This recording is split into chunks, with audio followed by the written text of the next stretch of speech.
e amém. Os irmãos podem assentar. Irmãos, diferentemente do Evangelho de Lucas, que nós estudamos na semana passada, que baseamos a nossa mensagem, então, diferentemente de Lucas, onde nós baseamos a nossa mensagem na semana passada, João começa o seu evangelho de uma forma bem filosófica e até mesmo teológica, vamos assim dizer, para falar da vinda do Verbo de Deus à terra. E a pergunta que nós fazemos logo no início é: por que João não seguiu o modelo de Lucas e dos demais autores dos evangelhos, fazendo do nascimento de Jesus uma narração histórica? Por que ele não usa o mesmo modelo literário para poder falar do nascimento de Jesus, mas ele usa a linguagem mais filosófica, ele usa a linguagem mais teológica? Por quê? Para responder essa pergunta, nós podemos destacar, eu diria que 2 pontos. O primeiro deles é relacionado à distinção que nós fazemos hoje dentro do universo da teologia. Quando alguém fala teologia, dentro desse universo chamado teologia, há muitas outras teologias menores, vamos assim dizer. Teologia histórica, teologia filosófica, mas há 2 delas que são importantes, que é a chamada teologia bíblica e a teologia sistemática. Teologia bíblica é aquela que estuda os fatos históricos registrados na Bíblia. Então, o que Lucas escreveu lá no início do seu evangelho é um fato, é uma história, é um testemunho, como nós falamos. Então, quem se preocupa com isso é o que nós chamamos de teologia bíblica, é da veracidade do fato histórico. Mas há uma outra teologia, que é a mais comum, a que mais nós conhecemos, é a chamada teologia sistemática. E o que é essa teologia? É a ordenação lógica e a aplicação desses fatos históricos para criarmos um sistema de conhecimento. Nós que somos ocidentais, nós que somos herdeiros do pensamento grego e romano, nós somos muito metódicos. Ainda que você não ache que você é metódico, nós precisamos de método, seja para aprender matemática, seja para aprender língua portuguesa, e seja também para aprender teologia. Então, a teologia sistemática, ela ordena logicamente os fatos históricos, criando ali uma aplicação para a nossa vida, para o nosso conhecimento. Lucas ofereceu o fato histórico. E que fato histórico era esse? Maria ficou grávida por uma obra do Espírito Santo. Lucas está contando uma história. Lucas está contando um fato.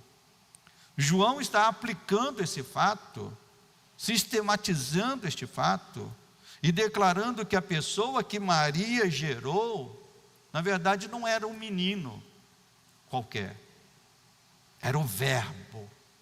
Era a segunda pessoa da Trindade, aquele que veio habitar entre nós, aquele que se tornou carne. Então, na narração de João, nós podemos ver então sementes filosóficas e teológicas elaboradas, eu diria que de uma forma mais intencional e sistematizada, que nós precisamos entender isso. Quem é o Verbo?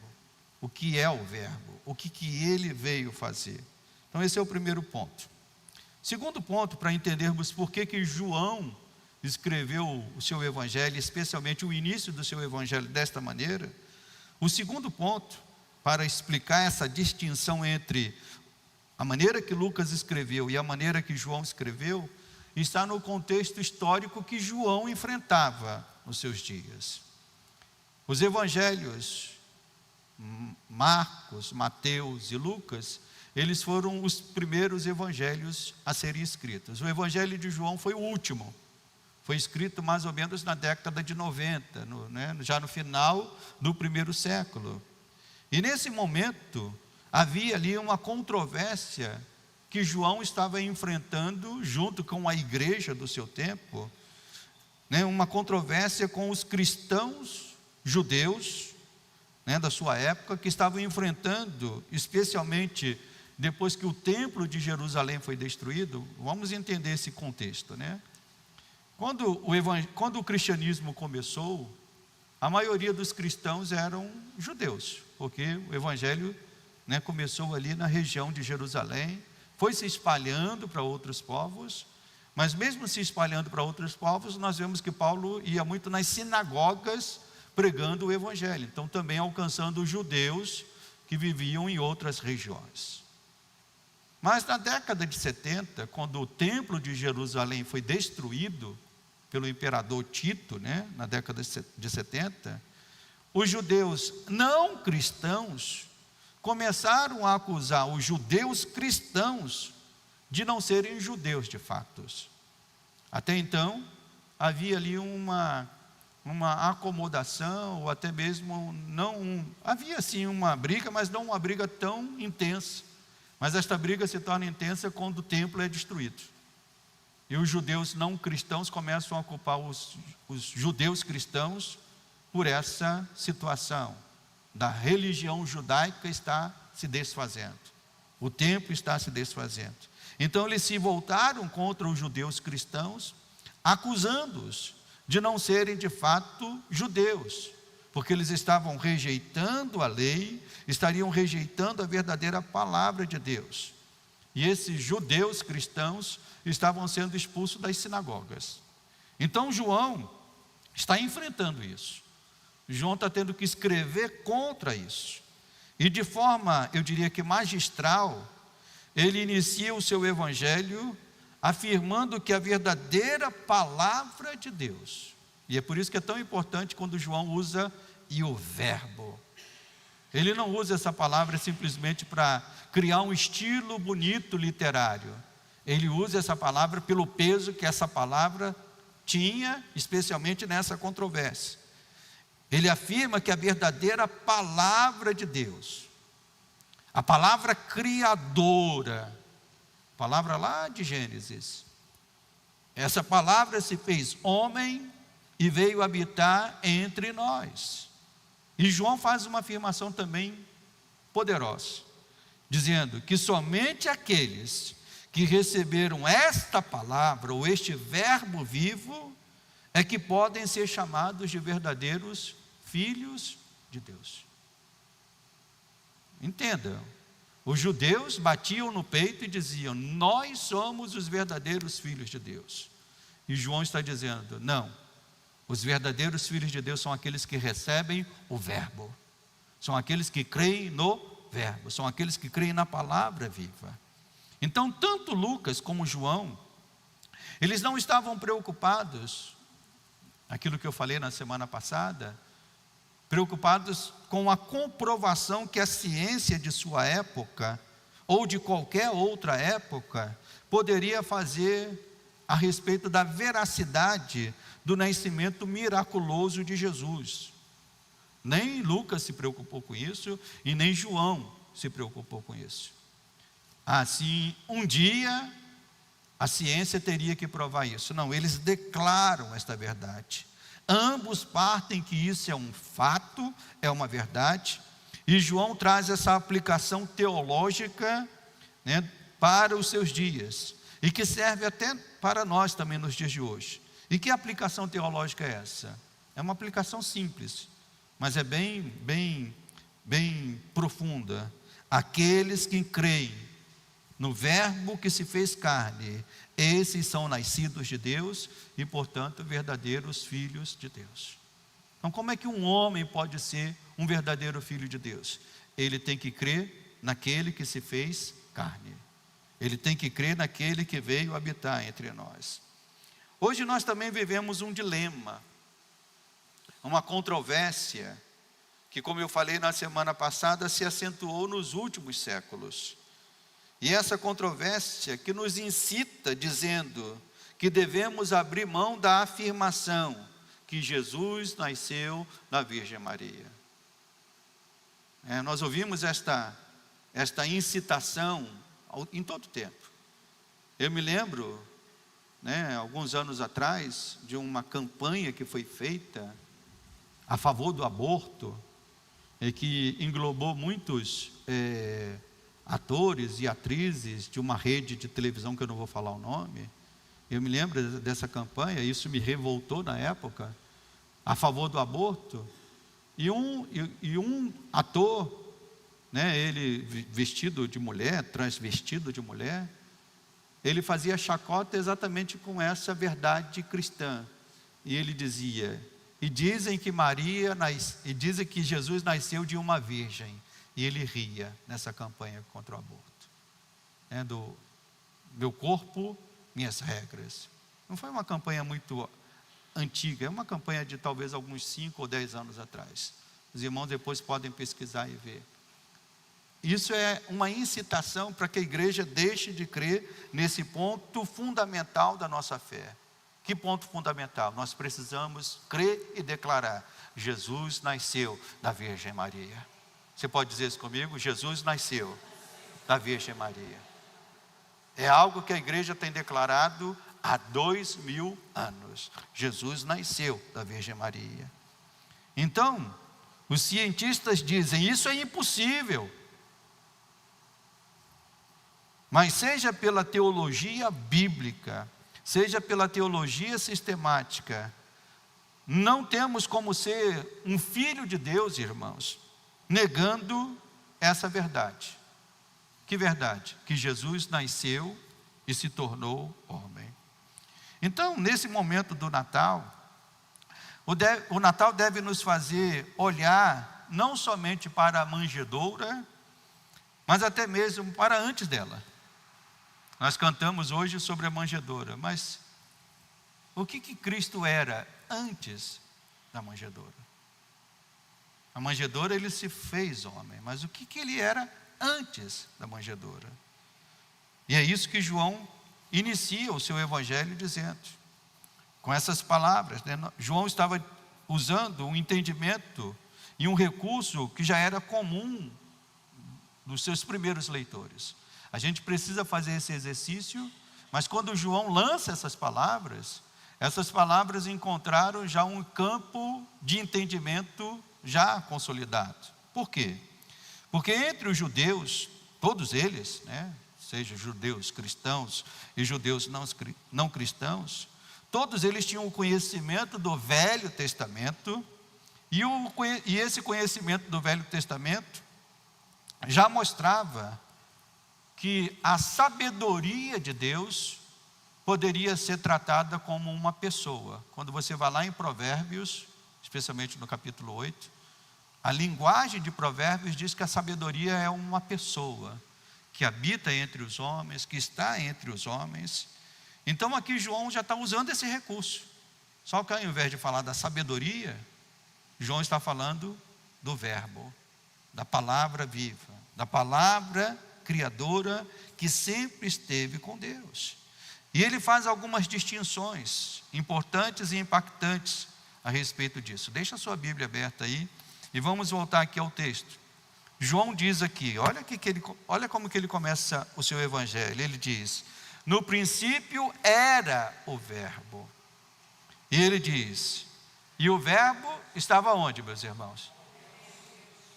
E depois dessa afirmação, o que ele diz?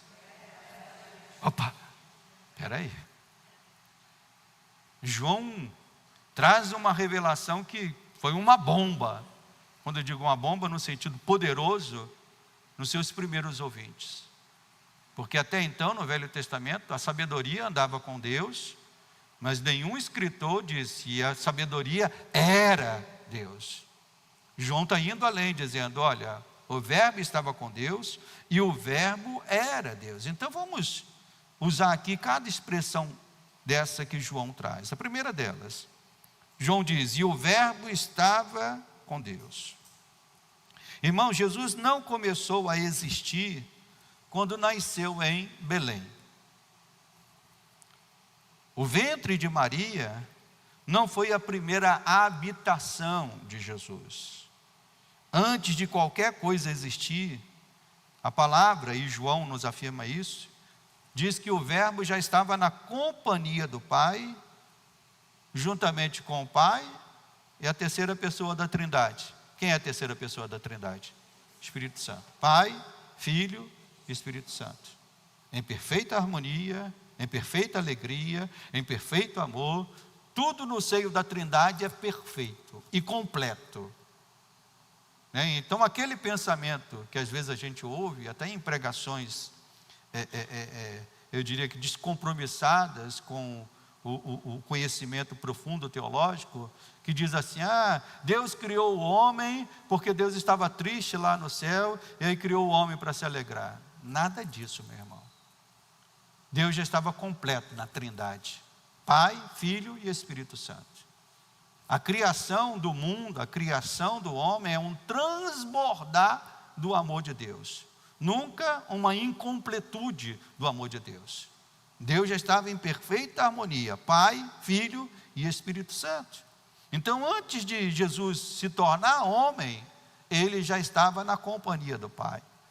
Então, até aqui, os judeus também acreditavam que os atributos morais, como sabedoria, bondade, justiça, já existiam com Deus antes do mundo ser criado. Então, no entendimento judaico, sabedoria já estava com Deus antes de o universo ter sido criado. A bondade já estava com Deus antes do universo ser criado. Então João dizer que o verbo estava com Deus, tudo bem. Mas aí João diz: e o verbo era Deus. Opa, isso já muda tudo. A segunda afirmação de João coloca Jesus numa categoria existencial diferente dos atributos morais de Deus. Pois João afirma que Jesus era Deus antes de se tornar homem. Jesus não se tornou o primeiro homem e pelo que foi se tornou Deus. Às vezes tem pessoas que pensam isso, né? Que Jesus nasceu um homem qualquer, e pelo fato de ser um grande mestre, um homem muito sábio, aí ele alcançou divindade. Nada disso. João está afirmando que antes de se encarnar, antes de se tornar homem, ele já era Deus. Ele já era divino, eterno e o Senhor de tudo, antes de ser concebido pelo Espírito Santo no ventre de Maria. Ele já estava na eternidade, ele já era Deus. E João continua, dizendo, verso 3, todas as coisas foram feitas o quê, meus irmãos? Por intermédio dele. E sem ele, nada do que foi feito se fez. Então essa terceira afirmação de João usa aqui um paralelismo com a narração de Gênesis 1.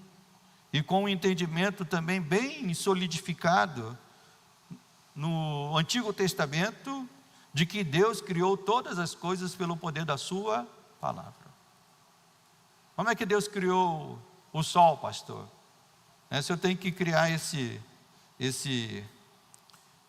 controle aqui de slides, eu tenho que pegar o plástico que está aqui, eu tenho que pegar o componente que está aqui, eu preciso da matéria para criar isso aqui. A criação de Deus é diferente. A Bíblia diz que Deus criou tudo pelo poder da sua palavra. Em Deus a palavra é criação. Em Deus falar é fazer. Eu posso falar 1000 vezes, faça-se um controle de slide, não vai ter nenhum. Mas Deus cria as coisas pelo poder da sua palavra. Então essa palavra criadora está lá relatada em Gênesis. Mas João está dizendo, olha, que não somente o Pai, mas João está dizendo que o Filho, que todas as coisas foram criadas por intermédio dele. Ele é o instrumento. Então podemos ver isso em Gênesis, nas várias repetições usadas. E disse Deus. Quando você lê o livro de Gênesis, está lá, e disse Deus. E a conclusão é, e houve. Disse Deus, haja luz. E qual é a conclusão? Houve luz. Disse Deus, haja mar. E qual é a conclusão? Houve mar. Disse Deus, façamos o homem. E o homem surgiu. Então, em Deus, a sua palavra tem poder para criar. E esse entendimento também aparece no saltério, né? Abra comigo rapidamente, Salmo 33, versos 6 ou 9, que diz assim, né? Os céus por sua palavra se fizeram, e pelo sopro de sua boca o exército deles. Pois ele falou e tudo se fez. Ele ordenou e tudo passou a existir. Então esse entendimento era um entendimento que estava na cabeça dos judeus, de que Deus cria as coisas pelo poder da sua palavra. Então João está dizendo aqui aos seus leitores que Jesus, o Verbo de Deus, é aquele que já é apresentado como o agente criador desde Moisés e por todas as Escrituras. E nos escritos de Paulo, também nós vemos essa afirmação. O apóstolo Paulo, em suas cartas, ele faz a mesma coisa aqui que João fez, né?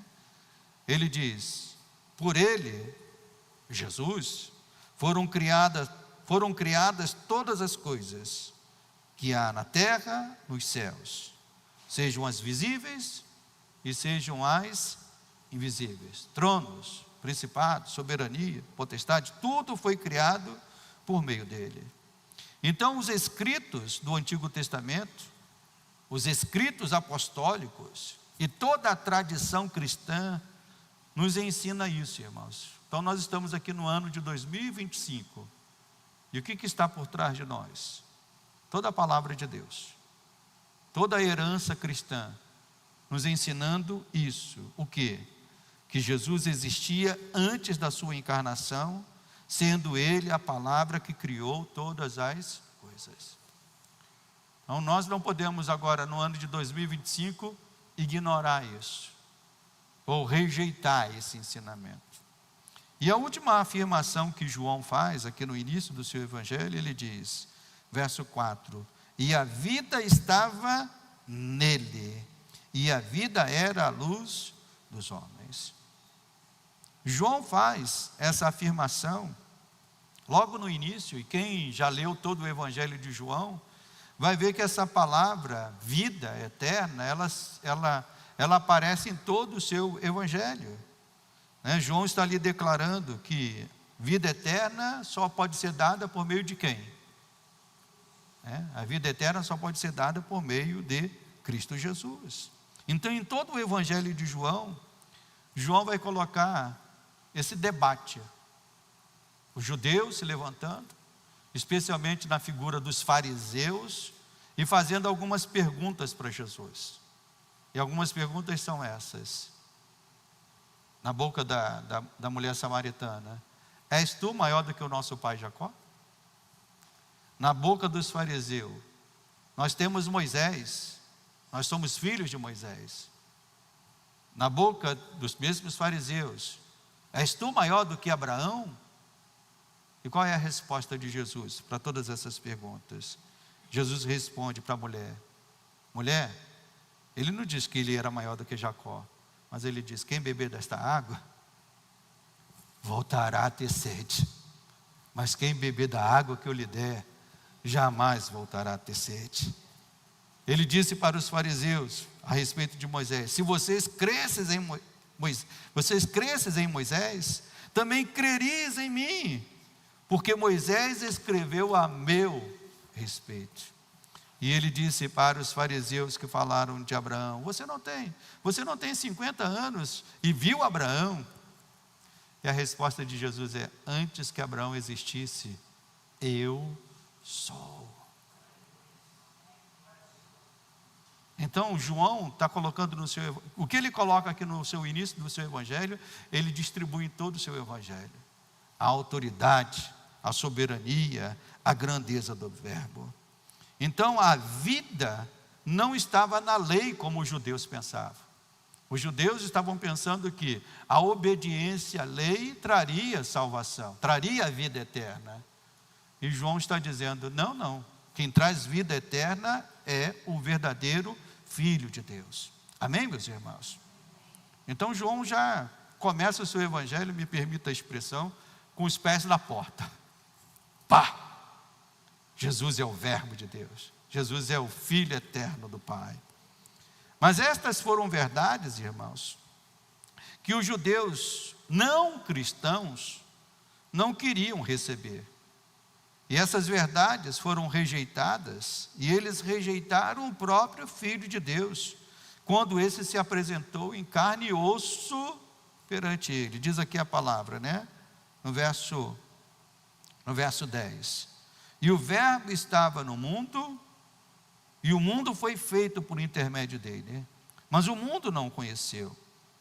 Veio para o que era seu. E o que João está dizendo? Veio para aqueles que deveriam recebê-los. Vocês, judeus, deveriam recebê-los, porque vocês conhecem a lei, ouviram falar da lei, ouviram o ensinamento de Moisés. Veio para o que era seu. Verso 11. Mas os seus, o que diz a palavra? Não o receberam. Irmãos, a vinda de Deus, a vinda do Filho de Deus ao mundo, gerou um impacto que até hoje o homem sem fé é incapaz de absorver esse impacto. Nós devemos entender que hoje, por ser cristão, nós entendemos isso de uma maneira tão alegre e vibrante, mas porque temos fé, porque os nossos olhos foram abertos. O mundo que vive em trevas não tem como receber esta verdade a não ser por um milagre da graça na vida deles. Então a vinda do Filho de Deus gerou um impacto que até hoje o homem sem fé é incapaz de receber.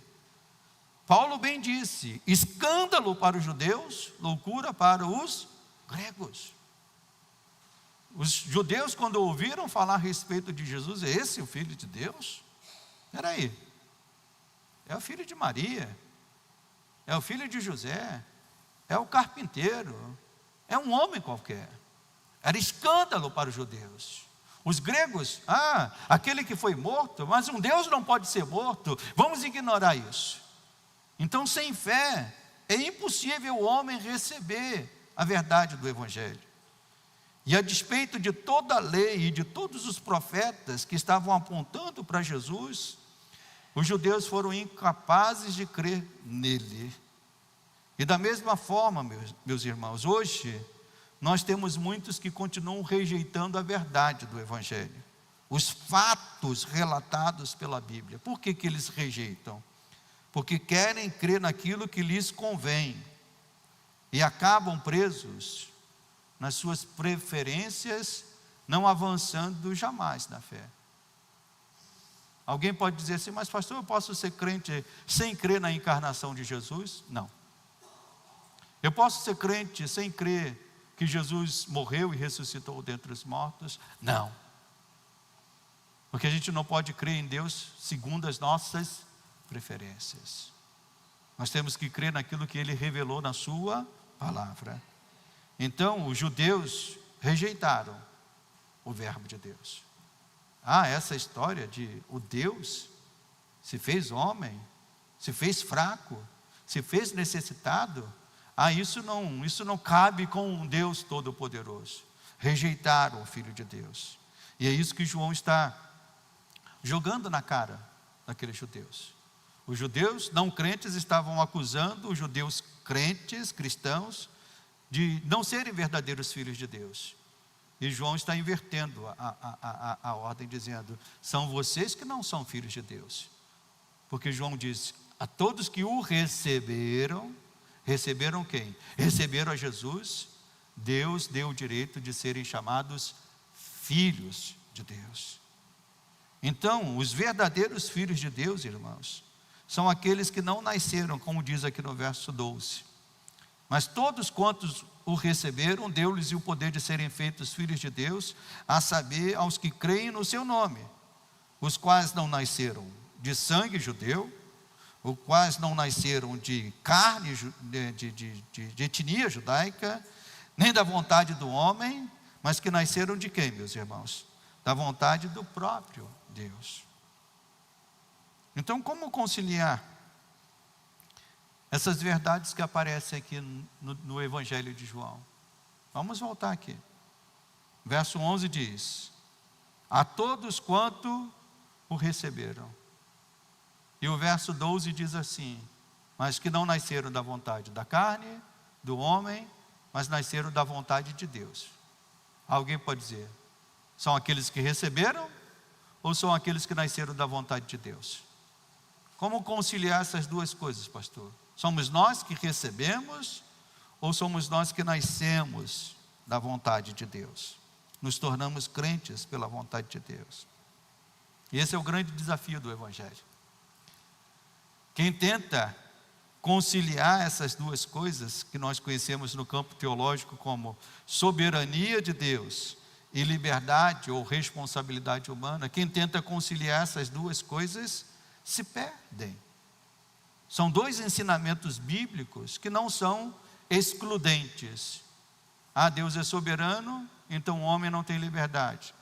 O homem tem liberdade, então Deus não é soberano. É as duas coisas ao mesmo tempo. Deus é soberano sobre todas as coisas, e sim, nós temos uma liberdade de agência, uma liberdade de ação, né? E a graça de Deus que nos faz receber. Então, até mesmo para receber o Filho de Deus, nós somos alcançados pela graça de Deus.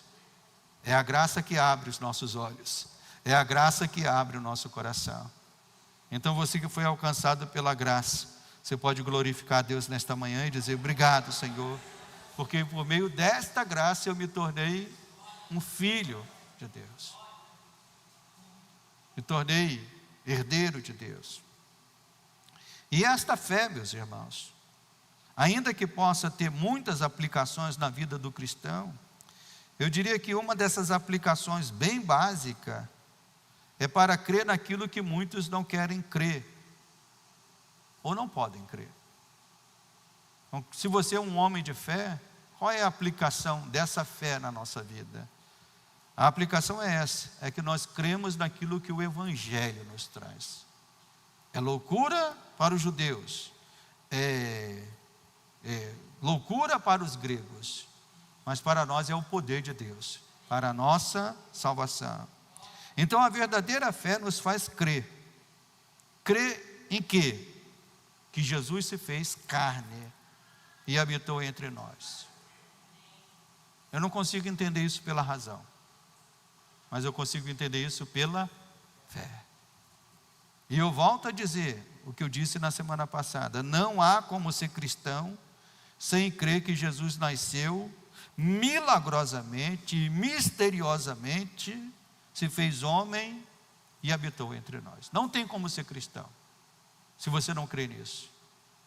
Ainda que você frequente a igreja, ainda que você goste de tantas outras coisas que a gente prega desse púlpito, mas se você nega isso, porque isso possa gerar um desconforto nesse tempo que nós vivemos. Porque a ciência não explica isso, pastor.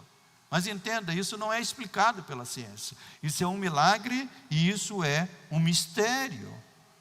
João está lançando aqui as bases para uma das doutrinas fundamentais da fé cristã e da cristologia.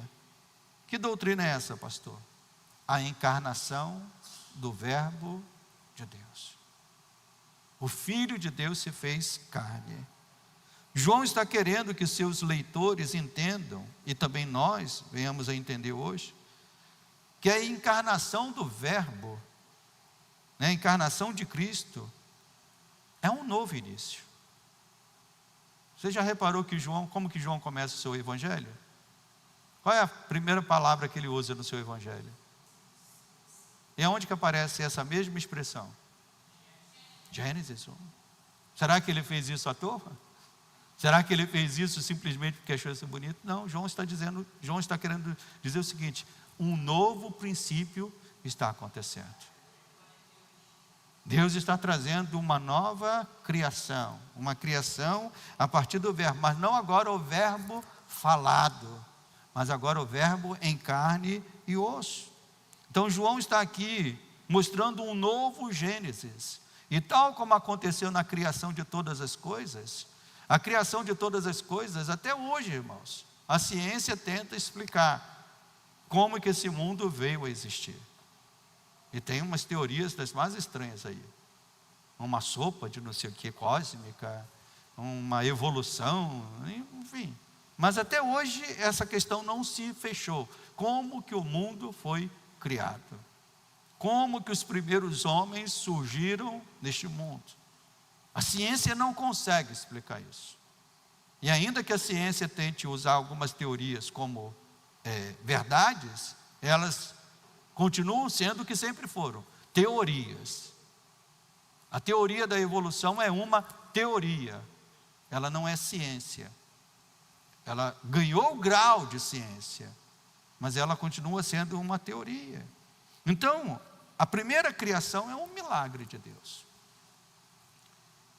Os astros que vemos à nossa volta, a natureza, tudo é um milagre de Deus.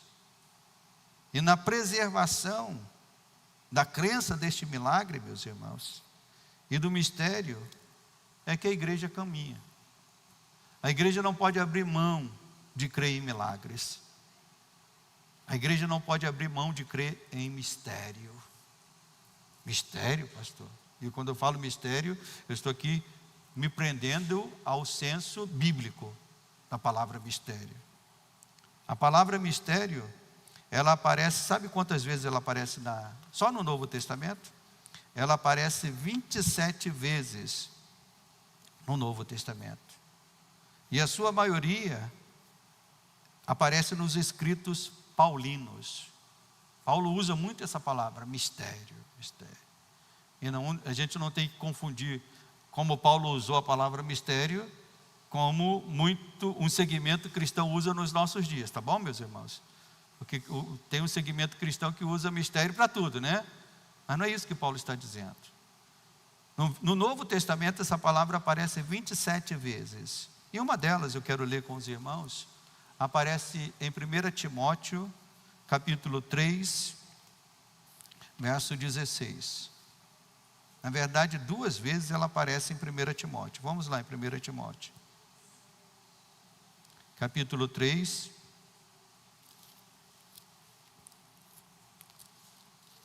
Ela aparece no verso 9. E conservando o mistério da fé com a consciência limpa.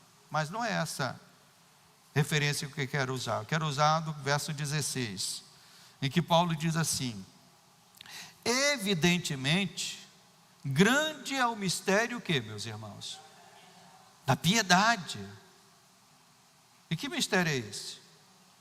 Aí Paulo diz: aquele que foi manifestado na carne, foi justificado em espírito, contemplado por anjos, pregado entre os gentios, crido no mundo e recebido na glória.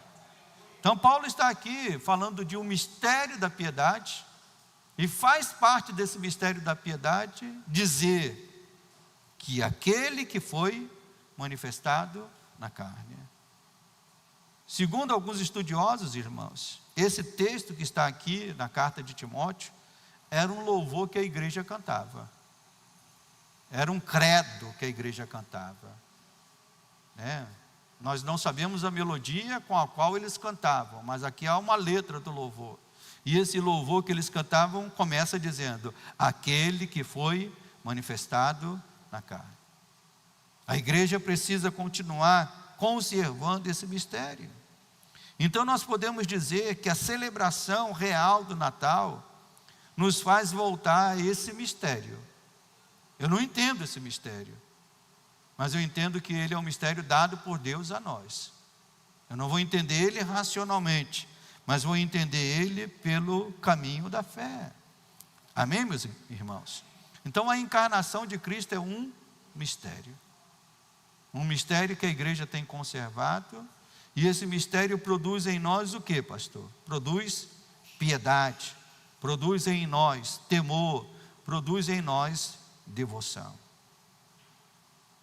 Além de ser um mistério, a encarnação também é um milagre.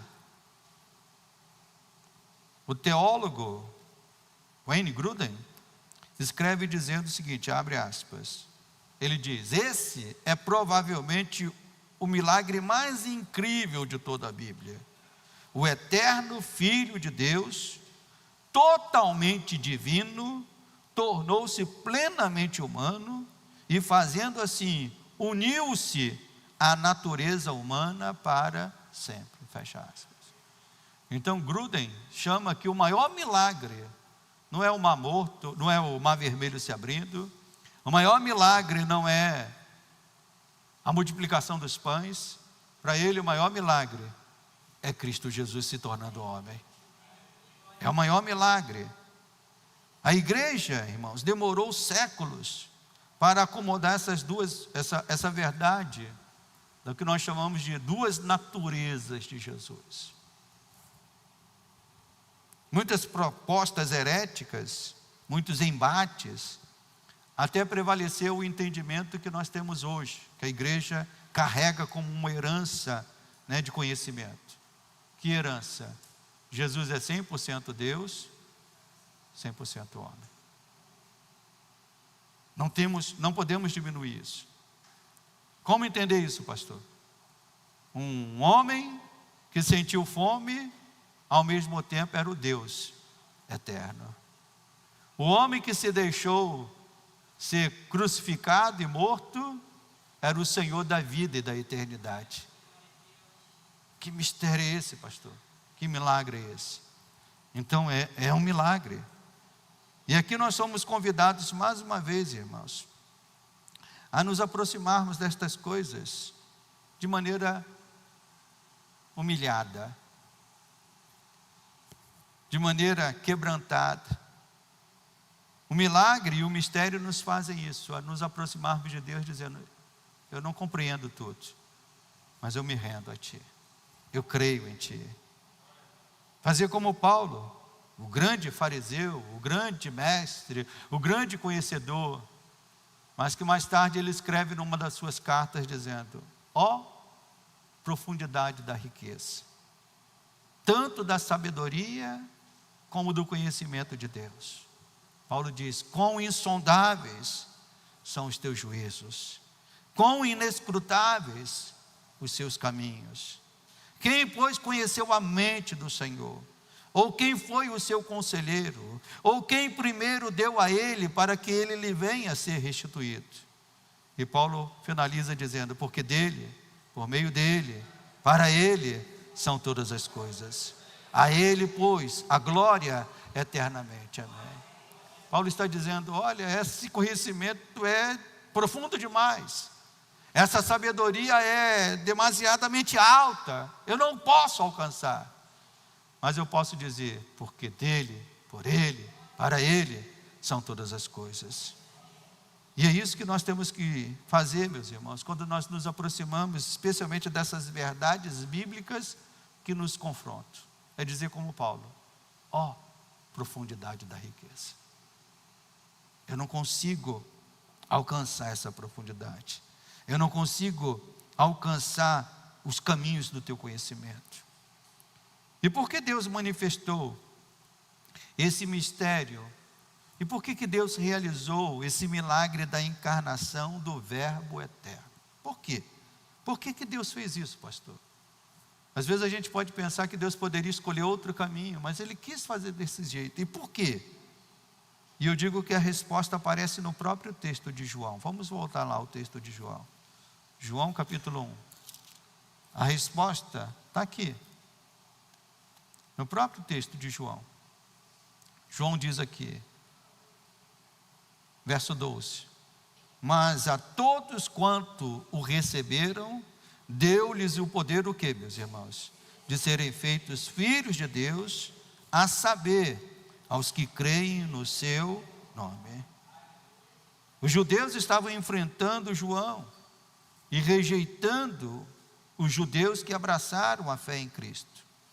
E entendiam que havia um outro meio para serem filhos de Deus. Os judeus não cristãos entendiam que o meio para ser um filho de Deus era permanecer na lei, era permanecer em Moisés, era permanecer guardando a lei. E João é categórico em dizer, aqui no início do seu evangelho, e depois em todo o evangelho, ele diz a mesma coisa: que Deus enviou seu Filho ao mundo para que todo que nele creia não pereça, mas tenha a vida eterna. João está dizendo: seja judeu, seja gentil, seja brasileiro, seja americano, o caminho se tornou um só: é crer naquele que Deus enviou. Então o Natal, meus irmãos, é uma excelente oportunidade para proclamarmos esse evangelho ao mundo, essa verdade central do evangelho ao mundo. Deus se fez homem para trazer por meio de Cristo o maior presente que você pode receber de Natal. Qual o maior presente que você pode receber de Natal? Não é aquela joia que você está esperando, não é aquela roupa que você está esperando, ainda que você receba essas coisas. Mas o maior presente que a gente pode receber de Natal, nós cantamos aqui, né? É ter Cristo vindo habitar em nós. É a salvação eterna, é sermos filhos de Deus. E eu pergunto: você já recebeu esse presente? Você é um filho de Deus? Você é uma filha de Deus? Muitos dizem ter recebido, mas muitos enganam a si mesmo, continuando presos em seus pecados e prazeres do mundo. Mas a todos quanto receberam Cristo de que maneira, pastor? Conservando o mistério, conservando o milagre. Creio em Jesus Cristo, o qual foi concebido por obra do Espírito Santo, nasceu da Virgem Maria. É um mistério. Mas a igreja tem conservado esse mistério, conservado esse milagre. E essa é a segurança da igreja. Nós não podemos abrir mão dela. Então a pergunta que eu faço aos irmãos: você já é um filho de Deus? Você já é um filho de Deus, meu irmão? Você já é uma filha de Deus? Porque João vincula a nossa filiação como filho a uma coisa bem básica: a crer que Jesus foi enviado, né? A crer que Ele é o Verbo que estava com Deus, se encarnou e se tornou o nosso Senhor e Salvador. Então a nossa filiação com Deus, João está dizendo, não nasce da nossa vontade, não nasce do sangue, não nasce da carne, mas nasce do próprio Deus, operando em nós esse milagre de sermos feitos filhos do Senhor. E esta fé que nós recebemos é um dom, é uma graça que o próprio Deus faz brotar em nós, e por meio dela é que podemos celebrar então o verdadeiro Natal. Então, Natal, ainda que muitas pessoas já estejam se preparando, os mercados estejam cheios, Natal não é uma mesa bem bonita, preparada do dia 24 para o dia 25. O Natal continua sendo isso aqui: é o Filho de Deus nascendo no coração daqueles que creram no mistério, que creram no milagre e que professam isso durante toda a sua vida. Você crê nisso? Então você está celebrando o Natal. E nós precisamos levar essa verdade à nossa família, levar essa verdade ao mundo que está lá fora. O mundo que está lá fora descaracterizou o Natal. E o mundo é especialista nisso. Uma vez eu ouvi uma explicação, e eu já até escrevi sobre isso. Por que existe calça jeans rasgada? Sabe qual é a origem da calça jeans rasgada? Eu vou então ensinar os irmãos aqui.